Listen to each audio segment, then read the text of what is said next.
We were sitting at a family brunch celebrating my mother-in-law's birthday. The table was full of relatives, friends, and laughter. My husband, Derek, was in the middle of telling a story when he suddenly turned to me and said loudly, "Look at her!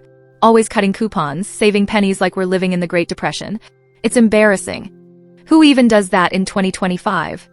Everyone laughed. I forced a smile, but inside I felt humiliated. My husband mocked my savings habits in front of everyone. But he had no idea that those same habits he ridiculed would end up saving our entire family. And when the day came that we lost everything, I was the only one standing between us and complete disaster. My name is Rebecca Torres. I'm 34 years old, and I live in a suburb outside of Phoenix, Arizona. I've been married to my husband, Derek, for 6 years. We have 2 kids, Emma who's 5 and Lucas who's 3. From the outside, we look like a happy, stable family. But behind closed doors, Derek and I have always had one major point of conflict. Money. I grew up in a working-class family.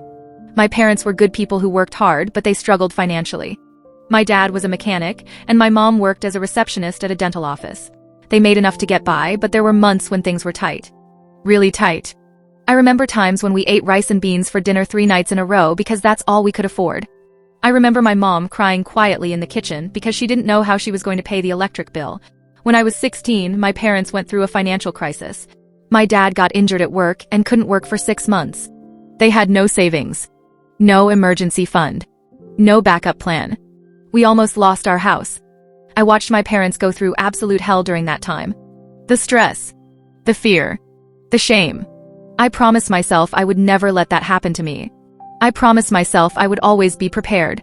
So when I got older, I became obsessed with financial security. I read books about budgeting. I learned about saving and investing. I tracked every dollar I spent. I meal prepped to save money on groceries. I used coupons. I shopped sales. I bought generic brands. I avoided unnecessary purchases. I lived below my means. And I saved. I saved every single month like my life depended on it. Because in my mind, it did. Derek was the opposite. He grew up in a comfortable middle-class family. His parents were stable. They had good jobs. They never struggled. Money was never a source of stress for him. So he spent it freely. He bought the latest tech gadgets. He went out to eat several times a week. He bought brand-name clothes. He cared about appearances. About showing people he was doing well. When we first started dating, I thought our differences would balance each other out. I thought he'd help me loosen up, and I'd help him be more responsible. But instead, we just clashed. He thought I was cheap. I thought he was reckless. And over time, those differences turned into resentment. Derek started making little comments about my saving habits. At first, they were just jokes. But they got meaner over time. He'd roll his eyes when I clipped coupons. He'd sigh when I suggested we eat at home instead of going out. He'd complain when I bought generic cereal instead of name brand. It's $2 more, Becca. Who cares? But I cared. Because $2 adds up. $2 every week is $100 a year.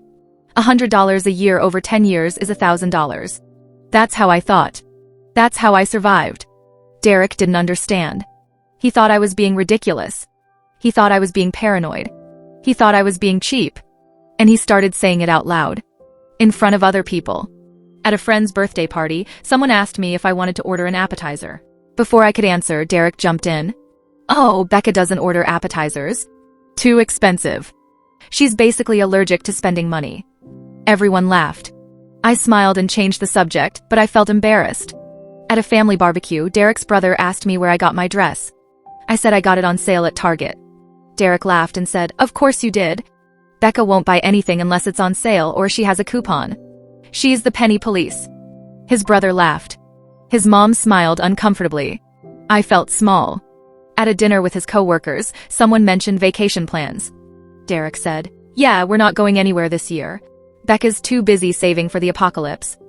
His coworkers laughed. I wanted to disappear. Every comment felt like a little cut. Every joke felt like a betrayal. But I never said anything. I just smiled and let it happen. Because I didn't want to fight.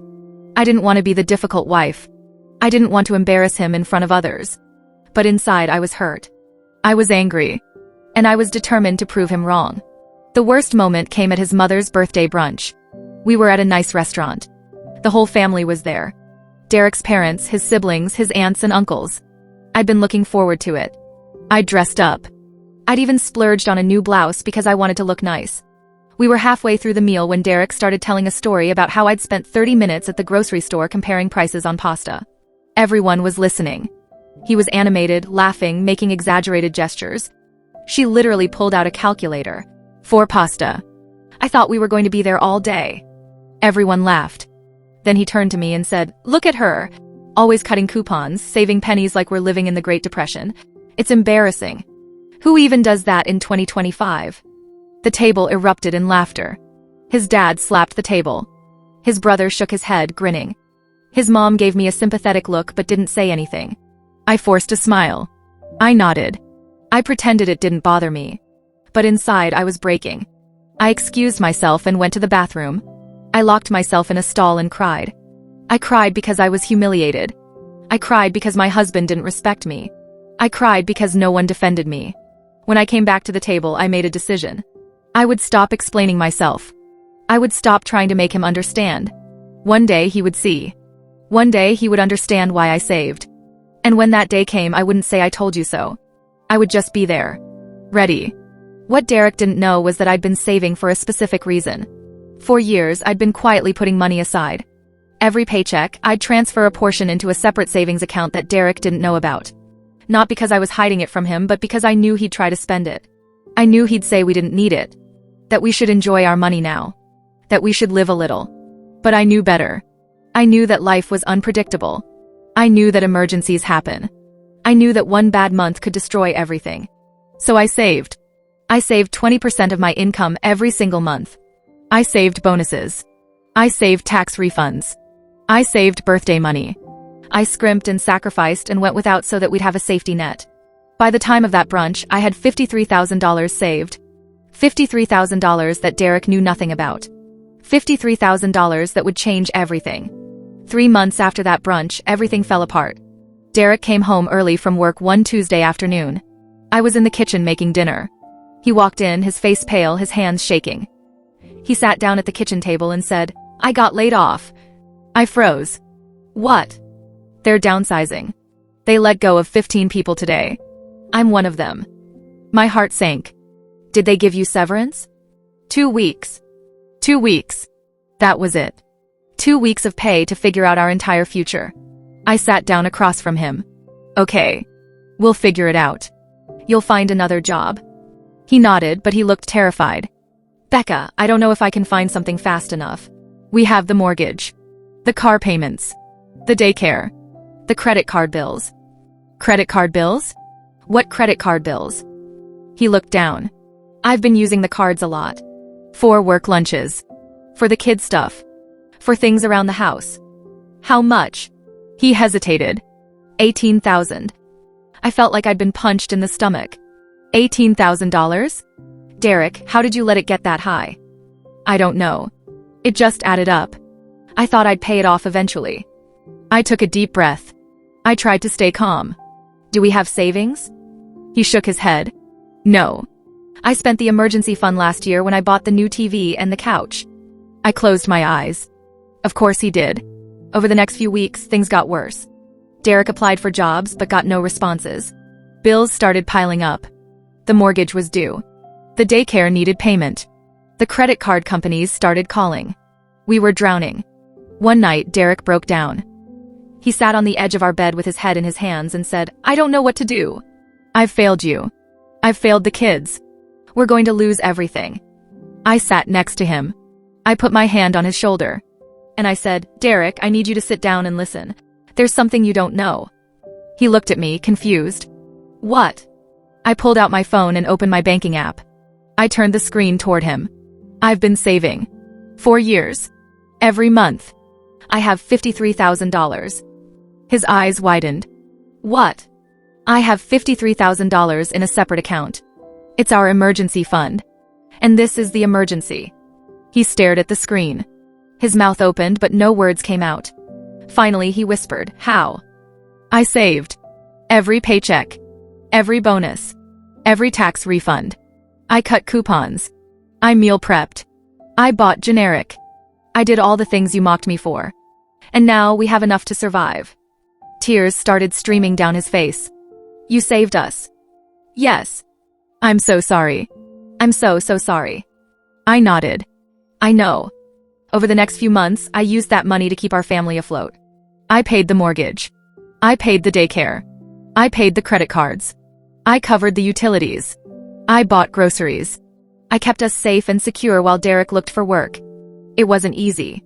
$53,000 sounds like a lot, but it goes fast when you're supporting a family of 4. I had to be smart.